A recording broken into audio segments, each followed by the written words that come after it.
एक और चौंकाने वाली संभावना यह भी हो सकती है कि बैंक ऑफ इंग्लैंड ने यह सोना गुपचुप तरीके से अमेरिका या यूरोप की किसी बड़ी संस्था को लोन पर दे दिया हो। अगर ऐसा है तो यह भारत के लिए चिंता की बात होगी, क्योंकि जब तक बैंक इसे वापस नहीं लेगा, भारत को अपना सोना नहीं मिल सकता। सबसे खतरनाक स्थिति तब बनेगी जब भारत को अपना सोना लौटाने की प्रक्रिया में अनिश्चितता का सामना करना पड़े। यह भारत की अर्थव्यवस्था पर एक बड़ा असर डाल सकता है, क्योंकि यह सोना सिर्फ भंडारण के लिए नहीं, बल्कि हमारी मुद्रा और वित्तीय स्थिरता का एक महत्वपूर्ण हिस्सा है।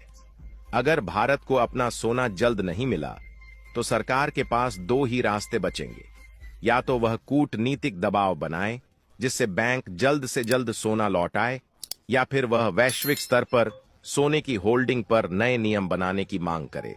अब सबसे बड़ा सवाल यह उठता है कि क्या भारत अपनी नीति बदलकर विदेशी बैंकों में सोना रखने की बजाय अपने देश में ज्यादा सुरक्षित भंडारण पर ध्यान देगा?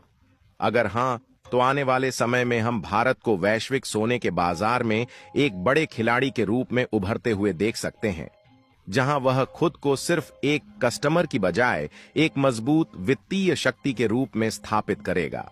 यह पूरी स्थिति हमें यह भी बताती है कि आने वाले सालों में फिएट करेंसी, डॉलर, यूरो जैसी मुद्राएं पर निर्भरता कम हो सकती है और सोना एक बार फिर असली ताकत के रूप में उभर सकता है।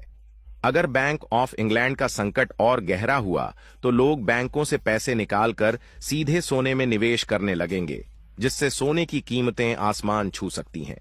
भारत के लिए यह एक बड़ी चुनौती और एक बड़ा अवसर दोनों हो सकता है।